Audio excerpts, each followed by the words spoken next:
నదులంత విస్తార తైలము నీకిచ్చిన చాలునా గర్భఫలమైన నా జ్యేష్ఠ పుత్రుని నీకిచ్చిన చాలునా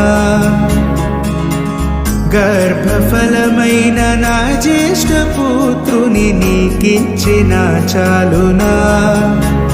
ఏడాది దూడలనా వేలాది పొటేళ్ళనా ఏడాది దూడలనా వేలాది పొటేళ్ళనా నీవు చేసిన ఉపకారములకు నేనేమి చెల్లింతును